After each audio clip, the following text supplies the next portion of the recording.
So Vince Carter finally decided to call it quits today, and a lot of kids kind of brushed it off like it was nothing because this guy has been hooping forever. My goodness, he has been hooping since the 90s. Literally think about it, this guy has played in 4 different decades: the 90s, the 2000s, the 2010s, and the first year of the 2020s. It is crazy how long he has played, and I gotta give him credit for the conditioning because not just anybody can do that, as he has been blessed with good health and durability. But let's kind of dig deeper into his career because a lot of people may not know, but when he came into the NBA, he was kind of hyped to be this next Jordan type of player. He was up there with guys like Tracy McGrady, Kobe Bryant, Allen Iverson, that helm of guards and wings that was supposed to carry on the torch and mantle from Michael Jordan after the 90s. And I hate to say this, even though he is retired now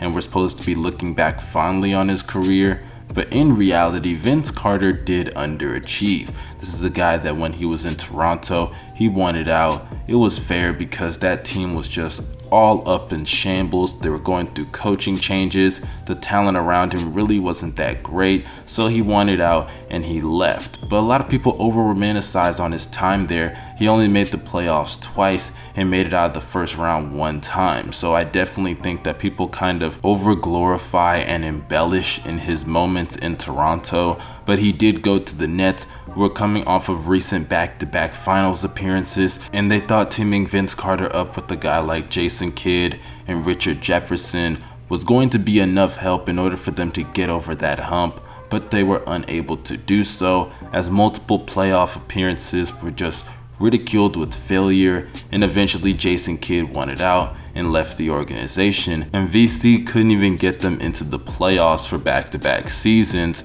and eventually he left and went to the Orlando Magic, who were also coming off of a finals appearance, and added VC to their roster because they thought that Vince Carter was going to be able to help them get over the hump and push them into championship contention, especially coming off of a finals appearance that I thought that those games were very close and much more closer than a lot of people would make it seem, even though it was a 5-game series. But regardless, he went to Orlando, failed in the playoffs. They reached the Eastern Conference Finals, got completely outplayed and torched by Paul Pierce, and then the rest of his career, faded in and out. He went to Phoenix, went to Dallas, just went all over the place, and obviously ended up in Atlanta before he retired. But despite all of that, he will be known for his highlight plays and the dunks and the overall athleticism that he possessed on a night in and night out basis. This guy jumped over another guy to dunk the ball. That is ridiculous and insane, and he should deserve some amount of credit for that